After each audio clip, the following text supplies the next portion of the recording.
আল্লাহ যেরকম কি ইনশাআল্লাহ ইনশাআল্লাহ না বলার কারণে 15 দিন আমার নবী কানল।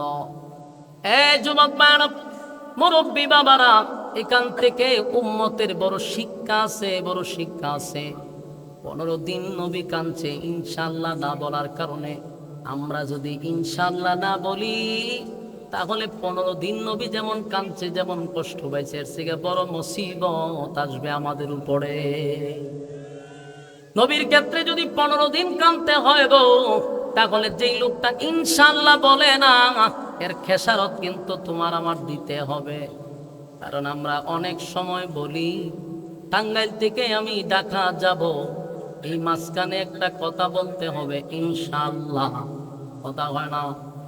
ওরে বাইরে একটা আওয়াজ দেন, কি বলতেইব, মাঝখানে ইনশাআল্লাহ বলতে হবে। আপনি বললেন যে আমি ঢাকা যাব, তো ঢাকা যাবেন আপনি কেমনে দেবেন ইনশাআল্লাহ না বললে? এখন আসুন, ইনশাআল্লাহ শব্দের অর্থ জানা দরকার। ইনশাআল্লাহ শব্দের অর্থ হলো আল্লাহ যদি চায়। বলুন ইনশাআল্লাহ শব্দের অর্থ কি? আল্লাহ যদি চায়। তা আপনি ঢাকা যাইবেন, আল্লাহ যদি না চায় আপনি কেমনে দেবেন? আপনি বলছেন ঢাকা যাবেন, কিন্তু মাঝ রাস্তায় আপনি গাড়ির চাক্কার তলে পড়ে গেলেন। আল্লাহ চায় নাই, যেতে পারেন নাই, কিন্তু আপনি কইছেন আপনি ঢাকা যাবেন। আল্লাহ কয়ে চাক্কার তলে ভালাই দিলাম, কেন যাবি?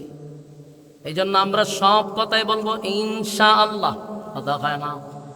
আপনি বললেন আমি খানা খাবো দুপুরে, মাঝখানে ইনশাআল্লাহ নাই, তা খাইবেন কেমনে?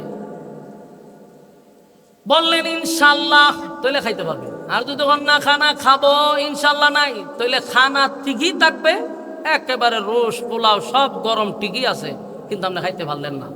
খাইবার সময়টুকু আপনার দেওয়া হবে না। ও বাস্তব না বাস্তব?